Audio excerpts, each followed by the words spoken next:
We are Europeans. This market, this continent is us. So then, Will, just it's only miles away. It's absurd, trying to kind of isolate ourselves and imagine that we've got bigger friends in China, India, and America. It's just not true.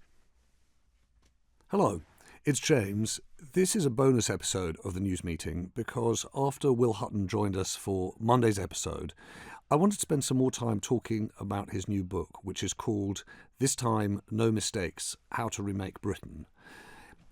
If you're my age, you will have read, or most likely read, The State We're In, probably one of the most influential books of the 90s, and forced us to rethink what government could do, what post-Thatcher the market was there to do.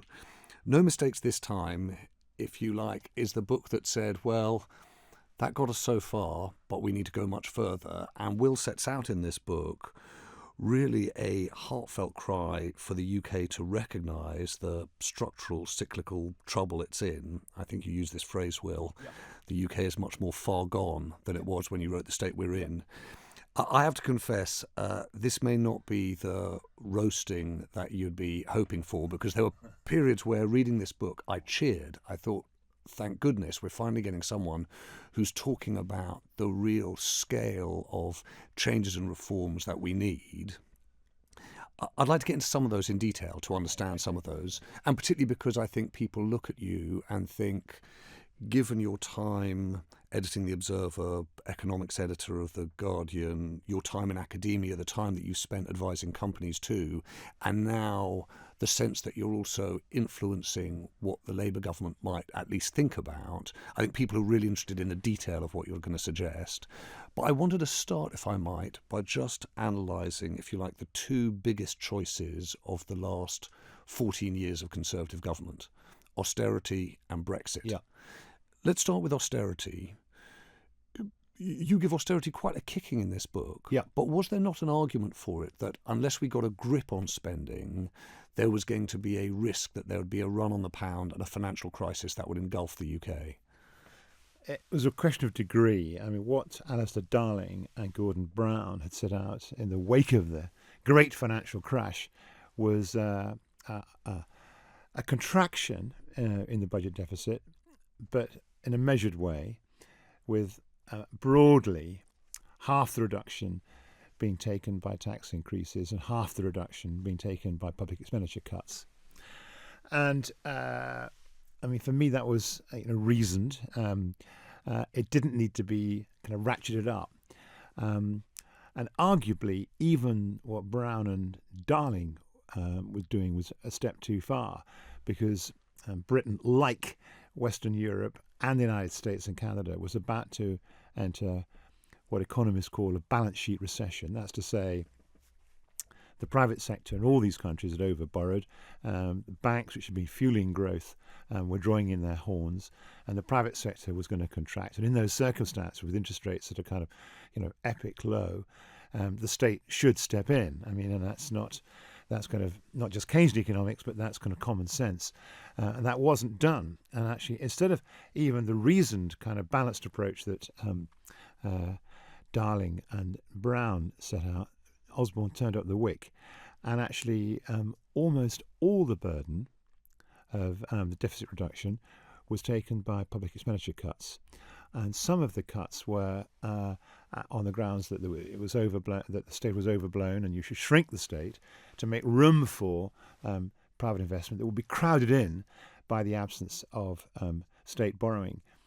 Well, I don't believe in crowding in, and I don't believe in crowding out in that sense. I believe in crowding in private investment through public investment. I think it was exactly the wrong way round. That's the first thing to say. And the second thing to say is that, I mean, some of the expenditure cuts that were kind of inflicted on the non-protected parts of the public sector were kind of insupportably large, with kind of results we face now. I mean, whether it be in the National Health Service, the very low number of kind of MRI scanners, whether it's what's happened to the court systems or prison capacity.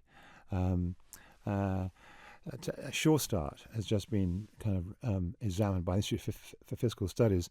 It was 3,500 centres in 2010. That's been shrunk to 1,000 centres. The impact on kids under 5, both health impacts and education impacts, kind of in their teens, is kind of measurably fantastic. And that was kind of eviscerated. And, just the kind of hard and soft infrastructure supporting our society were cut away in the name of the notion that there would be this run on the power, which I don't agree there ever would have been, and to shrink the state, to create a kind of gap which the private sector would automatically fill, even though it was on its knees. It was just bad economic thinking, and the results are here for us to see. And what's your view on the impact of austerity on growth? I think austerity and Brexit together have. They've cost us growth in the very short term. That's obvious, but I think they've cut the long run growth rate.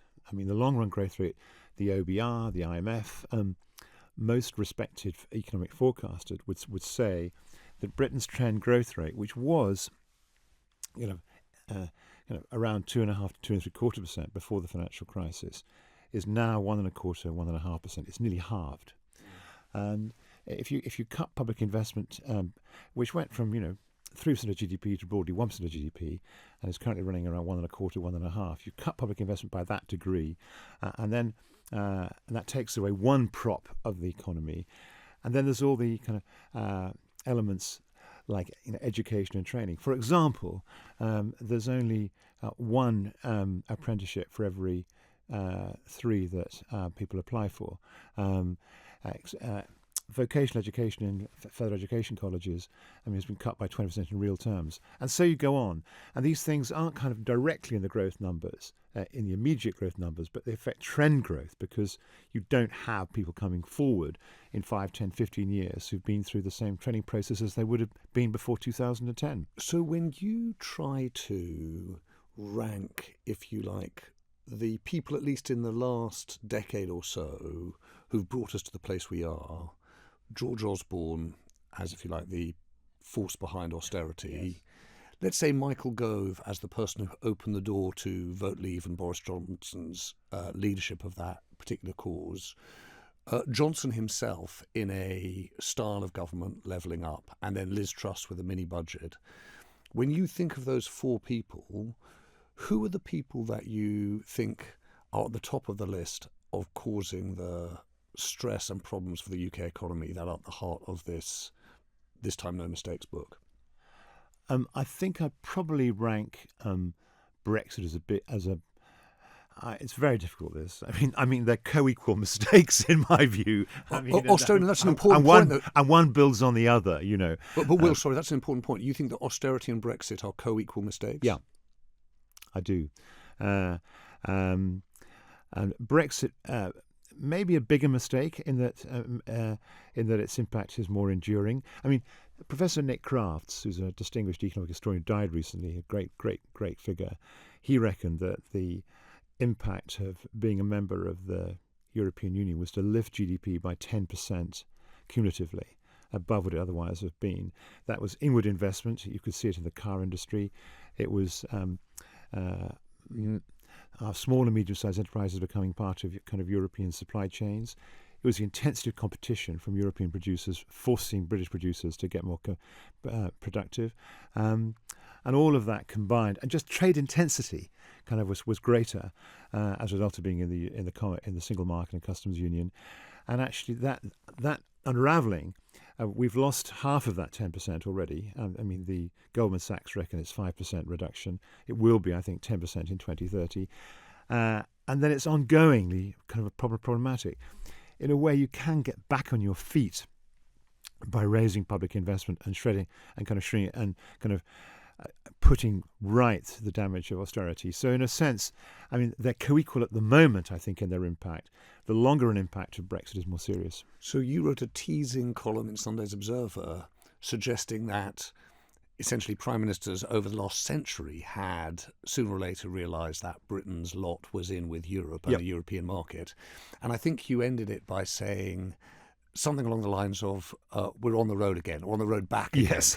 Right. It was a tease, though, Will, because it was like, oh, yes, well, we may be, but how long is it and how circuitous is it? So what's your view of what, assuming it is a Labour government, Keir Starmer's government does to set the UK down back on that road to a close relationship with Europe? In concrete terms, what does that involve? Well, what I think they're going to do, and yes, and I do think that actually Harold Macmillan, who I rather admire, actually, and I think his book, The Middle Way, he wrote in 1938, was in many respects kind of is in the same tradition as both This Time No Mistakes and The State We're In. I mean, it's a similar. We both took a similar view about how fundamental British structures had to change, and he took the view we had to join the common market, rebutted. Harold Wilson followed suit, and Ted Heath followed suit. They all recognised that our markets in the empire was going, and the markets were dead as a dodo, and actually we had to affiliate to the European project. And I think they were right. I think 2 generations later we see they're right, and in a way, the recovery of laissez-faire economics, which has been so destructive, went hand in hand actually with the Thatcherite Euroscepticism. To answer your question directly, I think they're going to go for a big and broad defence and security pact with the members of the European Union. Vital, by the way, and I think to demonstrate to kind of the mainstream Washington that actually Europe is going to do its bit. We need to. It was very important, as I said, that Biden got and Michael Johnson, the Speaker of the House of Representatives, got this big support package through for Ukraine. But it's going to get harder and harder to do that unless people like that in the States can see off their critics and say, look, the Europeans are stepping up to the plate. So I think a big baggy defence pact in the first 6 months, and it'll be broad. It'll be cybersecurity, it'll be data, it'll be energy, it'll be defence procurement, it will be. It may even be resilience on food supplies, and that you're talking about a fifth of GDP, up to a fifth of GDP, kind of defence contracting, agriculture, energy, data, cybersecurity. That's 15 to 20% of GDP, and in all those areas, we will have to align with kind of European standards in order to make that defence pact work. And that'll be sellable, in my view, to the British electorate because they don't want Russian tanks in the Baltic republics and Poland any more than they just I mean, Jacob Rees-Mogg and others saying if we can't go near all this, NATO will do it. It's kind of not. It isn't the way to kind of geopolitics is working in 2024, and that becomes a bridgehead. To follow up with other things. You can start the Trade and Cooperation Pact comes up for renegotiation in 2025 next year as well. I think there's areas where some big movement can be made on kind of financial services, creative industries, kind of aligning professional standards, mutual access to one another's markets. You can start to see bridgehead after bridgehead being created. And by the way, it's vital. I mean, these people, Europeans, we are Europeans. This market, this continent is us. So then, Will, it's only miles away. It's absurd, trying to kind of isolate ourselves and imagine that we've got bigger friends in China, India, and America. It's just not true. So, Will, where does that leave you at the end of a parliament? At the same time, the European Union is, of course, increasing its membership. So you could see a membership of 35 member states. Are you a person who thinks that we end up with a Europe of, I hate these phrases, kind of different geometries? Yes. Yes. I'm sure that's going to be the way it works. I'm sure there's going to be, in a way, the European political community, which has got in fact, Rishi Sunak, if he remains Prime Minister in July, will be hosting at Blenheim Palace in Oxfordshire, heads of state from all over the European Union to discuss the situation in Ukraine primarily, but also kind of on the agenda will be energy security, will be food security, and other member states will insist, or other European countries will insist that climate changes, even though he doesn't want to touch it because it's so toxic with the British right. But I mean, willy nilly, that's already emerging as part of the geography. And I do see a variable geography. I think that's there'll be some countries will be in the customs union. I mean, Switzerland has got a custom-made kind of association with the European Union, and I use the word in the book, and I don't know whether it'll be reassociation with the European Union. with something custom made along Swiss kind of lines, whether we'll be able to ever muster or have the bravery to muster a second referendum in the early 2030s on rejoining the European Union kind of completely. I don't know how it's going to fall out, but I do know that there has to be a defence pact. I do know that in key sectors like creative industries and financial services, we have to have kind of much closer alignment with European regulations. And I do know that on these big geopolitical questions, we have to move in lockstep. And all of that points to variable geometry and reassociation at the very least, and maybe rejoining. So let's get to the heart of the book. When you came in here, actually, into the office a few months ago, I think you were sort of coming to the end of writing the book, and you talked a little bit about what the motivations were for it, both what you'd seen in the UK, but the experience of having run at Oxford College and the experience of fellowship. Yeah. Start there, if you would. What does fellowship mean? I did run at Oxford College for 9 years of my life, and I watched this kind of community of nearly 50 academics who double up as trustees of the charity that is an Oxford College, kind of behaving solidaristically, looking out for each other, having the college and what it does academically, kind of understanding their responsibilities to act as a collective, and actually supporting me kind of when my wife died, kind of in an extraordinary way, that all shapes and sizes of different people were amazing, held me up actually in a moment of intense grief.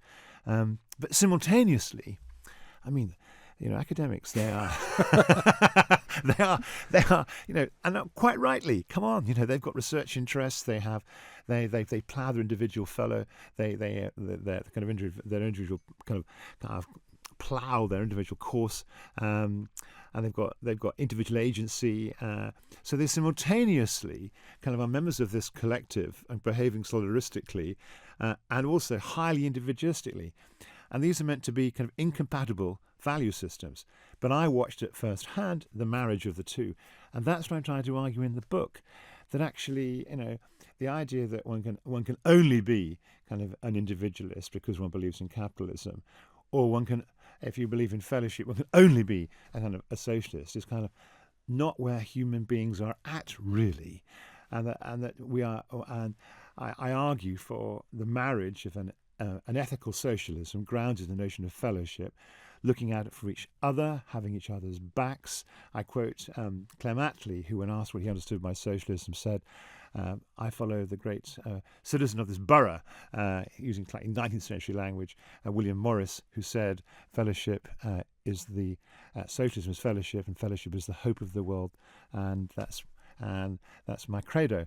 And I quote him, and I get all that, and I think that kind of you run an organisation here, James, and there'll be kind of, in a sense, it's a social organisation as much as a capitalist organisation, and I'm sure you get that, because and simultaneously, you are trying to make your way. You're trying to kind of climb up. There'll be individuals here who want to build a career. They'll have individual agency. They're looking out for themselves and their families, and that's the way it is. And this notion that you can only be a kind of small state, individualistic, kind of red and tooth and claw, kind of doing down your fellow human beings is kind of there's one vision, and the other vision is for kind of we all march in lockstep in kind of socialist paradise. It's kind of ludicrous, And so in the book I try to say there's an ethic of socialism understood as fellowship, which should provide a floor in our lives, and simultaneously there's this notion of progressive liberalism in which, yes, I have responsibilities to society and society has responsibilities to me, but thus I am strengthened in the kind of things I want to do as an individual, to build my life, to have ambition, to look after people I care about, and actually drive my company forward. And the kind of capitalism I'm imagining would be kind of much more stakeholder-oriented, much more kind of mindful of its obligation to society, which it's part simultaneously. So that's my vision. And I should say that, since you came in here and we had that conversation about fellowship, it really has felt to me like the answer to something that we've been looking for since we started Tortoise. When you looked at the power gap, when you looked at the mess we were in constitutionally, when you looked at the extent to which the marketplace was falling short of delivering on the kind of values that Mark Carney talked about when he was governor of the Bank of England. All of that really, really chimed with me. And I guess what I'm interested in now is beginning to, if you like, do the colouring in. If fellowship is the outline, what does the colouring in look like? And I'll sort of drill into like one line in your book that I thought was really fascinating. To be honest with you, it's not the most interesting line in the book, but it is in service of the big idea of fellowship and mutual responsibility. Because I thought very early on in the book you wrote this one thing which was about. You say, we must learn to invest in ourselves and build the public and private institutions to do that. Yeah. Right? So there's this question about what will the institutions be, how will they work? And then this is the fundamental sentence, it seems to me, of the whole thing. Strategically, the task is to use much increased public investment within a credible fiscal framework supported by the reshaping of our savings and investment landscape in order to mobilise the hundreds of billions that are necessary to invest in a new generation of great companies and great infrastructure. That's you've got it. That's the whole thing. Yeah, that's the whole thing. And I just wondered whether we could do homing bit. You've gone into the core. That's it. So the thing that I want to do, if I might, is rather than just bounce around the book, literally just take that sentence apart, and do one thing after another, and just try and get to each element of it. Okay. So I'll do my best. Let's start with what your version is of these public and private institutions. What do you think we've got that works, and what do you think we need because we're either lacking the institutions or the institutions we've got don't work well enough? Okay. Well, if you're talking about there's public investment and there's private investment. Let's talk about public investment first. I do think, after lots of kind of false starts, that the UK Infrastructure Bank is a really interesting institution.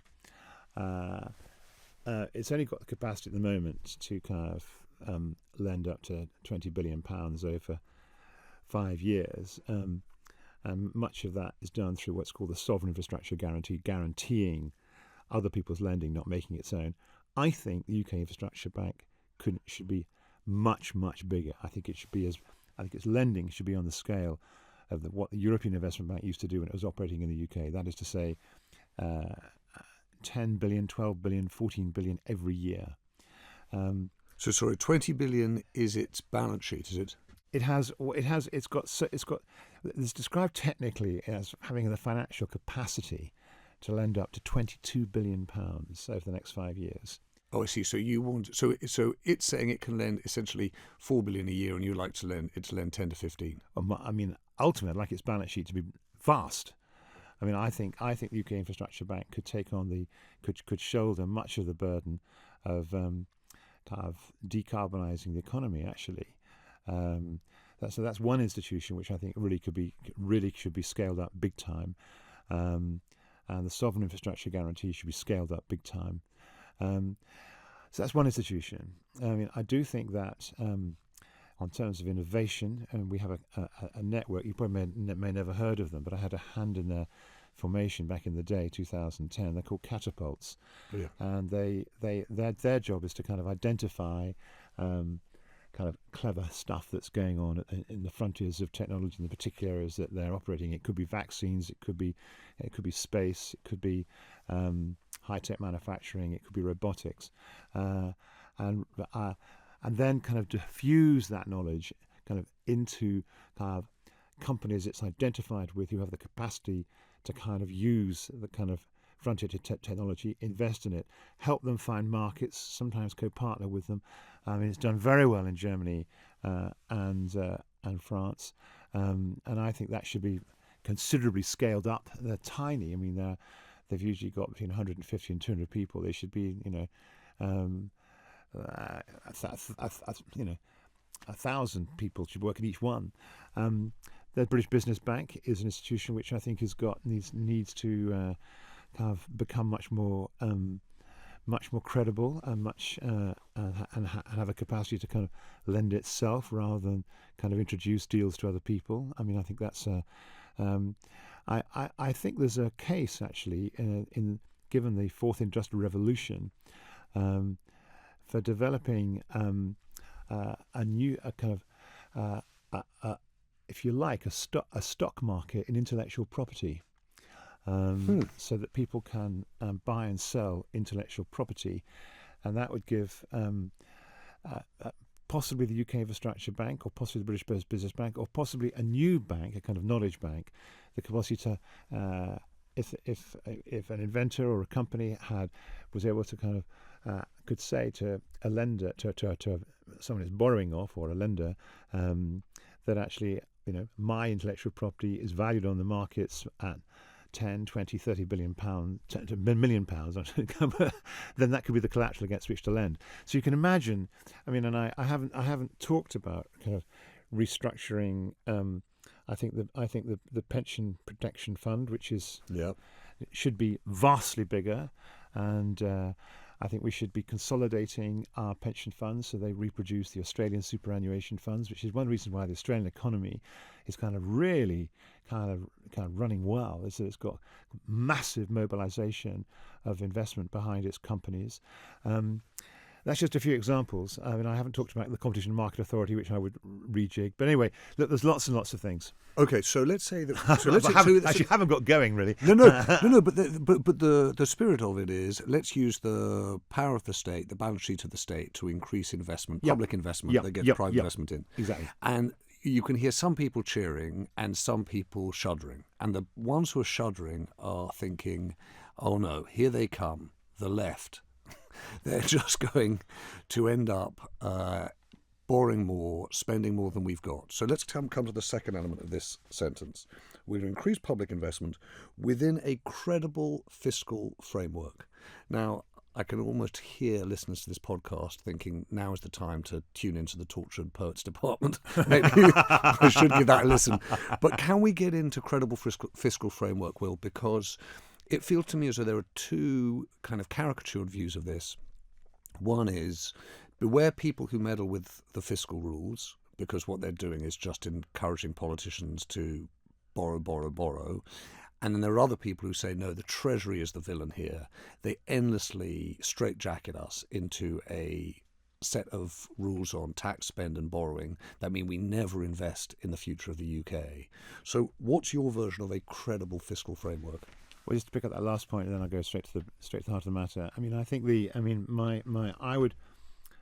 I've come to the view that actually, all institutions have a kind of. You worked at the BBC, so have I. All institutions have a kind of culture, which is very hard to kind of. They're path dependent, and one of the culture of the Treasury is to be extremely sceptical about public investment, and I think we have to. We can't live with that anymore as a country, and I would actually kind of break it up into one element would be an orthodox kind of finance ministry role, and then another role would be kind of strategic financial oversight or growth oversight, if you like. So an economy ministry and a finance ministry. Yes, I do. I just think that the Americans do it. I don't see why we shouldn't have something similar. But a fiscal framework for me is about kind of 4 or 5 things. One, please don't freak out about the size of the national debt in absolute numbers. What you've got to look at is the assets alongside the liabilities. So if our national debt, our economy is worth £2.5 trillion, roughly the national debt's £2.5 trillion. But actually, and over and above that, by the way, there's pension fund liabilities to public servants, which you should add on.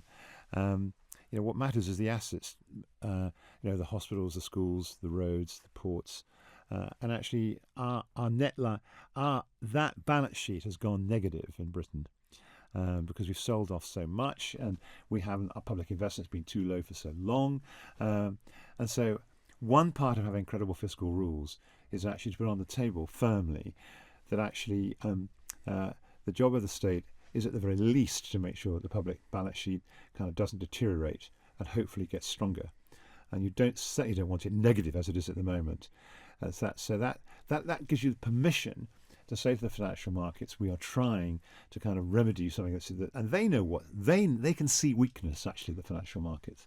This is the idea of net worth. This is the idea of public sector net worth. This is the idea of actually looking at the net worth of the public sector. So that should be one of the kind of if you've got a series of dials on your dashboard, that should be kind of the centerpiece dial. Then you want to make sure that over an economic cycle, 5, 7, 8 years, that actually current spending and current revenues, day-to-day spending and day-to-day revenues actually balance. I think you should also ensure that you can borrow for capital investment, but it should always have positive kind of returns, which should be kind of secured by Office of Budget Responsibility. And I think another dial that's really important is is debt service as a proportion of total tax receipts. Now, you don't want to get in a situation where servicing the national debt kind of starts to crowd out other elements of public expenditure. Currently, debt service is about 5-6% of our tax receipts. It should never go above 10. And when you get to 7-8, that is actually, you should preordain, that's flashing amber, and you do something about it, either curbing public expenditure or raising taxes. And another thing, which isn't really kind of a fiscal rule, but I think it needs to be on the table, is let's get kind of level-headed about taxation. I mean, the difficulty with that taxation at the minute is it's about 36% of GDP. Tax receipts, it may get to 37, which would mean it would become a post-war high. But it's already at a post-war high. Income tax, VAT, national insurance, and ordinary people. Wealth as a share of national income has doubled in the last 40 years. But the proportion of receipts coming in from the wealthy has not doubled. And that should be put right. And that does mean we have to attend to things like council tax. If you and I are still living in a country in 2050 in which the council tax is based on residential values in 1991, which is at a moment, we will live in a failed state. So there's kind of all that together gives you the permission, I think, to kind of raise public investment significantly, to trigger the rise in private investment, which the other part of the sentence talks about. So yes, I get that. A long answer. I'm sorry about this. No, that's a massively important answer. The way in which we think about debt, fundamentally rethinking debt, fundamentally thinking what the triggers are in terms of debt service, fundamentally rethinking the mix of tax on income and wealth. These are all fundamental. If you like, the third and final element, though, of the sentence is, as you say, about public investment prompting private investment. But you say it in relation to this, Will. You say to invest in a new generation of great companies and great infrastructure, which, anyone who's following this will either think, hallelujah, someone who's committed to industrial strategy, or here come the white elephants. So how do you make sure that those great companies and great infrastructure are well chosen and not a waste of public funds? Well, I've got. First of all, Britain does well creating great companies. Actually, the trouble is they all wind up being owned by someone else. We are after the Chinese and the Americans, we create more unicorns. That's to say, companies worth kind of $1 billion or more than any country on earth. But most of them have wound up being kind of owned by particularly Americans or by or Europeans, because we don't have a financial system that actually gets behind our companies, and we don't have a buoyant enough stock market that makes their worthwhile selling into a UK stock market. They find that their exit is they end up owned by someone else. And so, if we want great companies to be headquartered in Manchester, Leeds, Bristol, Edinburgh, Cardiff, and to kind of offer opportunity, apprenticeships, career opportunities, wealth for those cities, we need them to be kind of stay in the UK. So I kind of, so it's huge. So I want to see some home bias in the way our financial system is set up.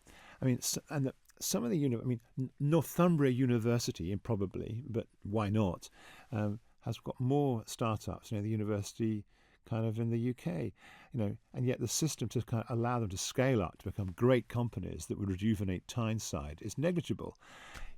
So, and people say, oh well, you might lose money, but venture capitalists know that, private equity knows that, kind of anyone in the game knows that. If you invest in a kind of 100 startups, kind of 30 will fail, 30 will be so-so, 20 will kind of will begin to show signs of life, and the last 10 will really fly. And we have to think like that, and of course the public sector should partner with the private sector in doing this, and we shouldn't just kind of be terrified about failure. We should be thinking, bloody hell, there's enough talent in the country to generate a wonderful new generation of great companies. And I don't know about you, but when I go around a really successful company, British company, it fills me with joy. To see these young men and women have built something up from scratch, and there it is, vibrant, doing something, and often actually very purposeful, very wanting to make. They had some idea at university, and they thought, hey, we can change the world with this, and bloody hell, they do it, and it's just fantastic. And yet, I don't want to see it all kind of drifting through our fingers. One of the things I really criticise about the Brexiters, and actually many people on the right, is they don't talk this language. They talk in abstracts about taking back control, about sending immigrants back to, asylum seekers back to Rwanda, and. But, they don't talk about how to build Britain up as a kind of great liberal capitalist power, which is what is in our hands to do. So I suspect that Liz Truss. No. I'm interested because I've got one final question for you, Will, which is I suspect that Liz Truss is not going to love your book. No, it's possible. It's possible. I'm hoping that people buy my book rather. I buy it seller. But that world that is animal spirits, Singapore on Thames, take back control. They're not necessarily going to love an argument which is we need to think more seriously about public investment that enables private investment, that promotes a 21st century industrial strategy. The thing that I worry about is the extent to which Rachel Reeves loves your book. And can you explain to me why, when you set out an argument like this, so little of it seems to reach the Shadow Chancellor, the leader of the opposition, why it seems that we're taking on trust that they're reading your stuff, they're listening to you and other kind of economists with your mindset. But we never really hear an articulated version with the kind of detail that you set out for us from the leaders of the prospective Labour government. Yeah, look, it was a surprise to me. Keir Starmer agreed to come along to an event I had last week, actually. And he came as a surprise guest. He stayed for half an hour. And he told the audience that it was a brilliant book and they should buy it. And then who hadn't read it should. So I was kind of, my jaw dropped open. And he has read it. And there are traces of it. And I in Labour thinking, But do you think it's risky, Will? Because some people say, not everything in this book is going to be a brilliant idea. Let's face it. Some of them are going to need to be road tested, examined. Exactly. It's a direction of travel. I actually say that, by the way. It's a direction of travel. I actually say that actually, it's iterative. You try some stuff. Some of that stuff should be tried. If it fails, drop it. But isn't the risk that scale up the stuff that works? But isn't the risk that the political prudence of Keir Starmer is getting in the way of good judgment when it comes to future government? I.e., unless you really kick the tires on some of these ideas now, the notion that somehow you're going to get into number 10 and ta-da, you're going to be able to initiate all of these things without having had a full debate before the general election. Isn't that a mistake? Look, I think so. So I'm in agreement with you. I wish. Some of it. I thought the Shadow Chancellor Rachel Reeves May's lecture. There were traces of my thinking in there, and I was pleased to see it, and told her so. And there's, in the 5 missions they have, there's traces of some of the things I talk about in the book. Remember that the Labour Party nearly split in 2019. They're the biggest kind of defeat in their history since 1935 on December the 12th, 2019. even 2 years ago, they were still trailing the Tories in the polls. Their self-confidence is at a low ebb, and they feel that they're holding this Ming vase of potential electoral victory, and this approach of stripping down everything, showing as little kind of leg as you can, and nothing for the Tories to aim at, has got them to a turning point leading the polls, and they're going to stick with that strategy. And I kind of understand it. I actually think now is a moment to actually start talking kind of this language that you and I have been talking in this podcast. Well, Will, thank you. Well, thank you. I mean, I hope I haven't bored you. No. Honestly, honestly, I think that this conversation and the conversation that you kind of articulate in the book is what you kind of wish political journalism was about these days, in that everyone in the country, I think I saw a Ipsos poll the other day saying that over 2/3 of people thought the country was headed in the wrong direction, 15% thought in the right direction.